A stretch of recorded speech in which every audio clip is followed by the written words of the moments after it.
உங்க குழந்தைங்க ஒழுங்காவே சாப்பிட மாட்டாங்களா? அப்ப இந்த பேன் கேக்கு செஞ்சு கொடுங்க.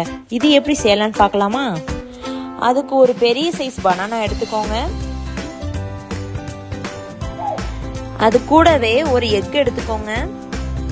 கடைசியா ஒரு 3 ஸ்பூன் கோதுமை மாவு எடுத்துக்கோங்க. காய்ச்சி ஆற வச்ச பாலையும் சேர்த்து நல்லா கிரைண்ட் பண்ணி வச்சுக்கோங்க. ஒரு பவுல்ல எடுத்து வச்சுட்டு நம்ம ஏற்கனவே ரெடி பண்ண புரோட்டீன் பவுடரையும் கலந்துக்கோங்க. ஒரு பேன்ல பட்டர் சேர்த்துட்டு குட்டி குட்டியா ஊத்த ஆரம்பிச்சிருங்க. இந்த பேன் கேக்ல எக் சேர்த்துருக்கிறதுனால ரொம்பவே ஸ்பான்சியா இருக்கும். ஸோ குழந்தைங்க ரொம்பவே விருப்பப்பட்டு சாப்பிடுவாங்க. இது போல நிறைய ரெசிபிஸ் பார்க்கறதுக்கு என்னுடைய பேஜை சப்ஸ்கிரைப் பண்ணி வச்சுக்கோங்க. டாடா, பாய்.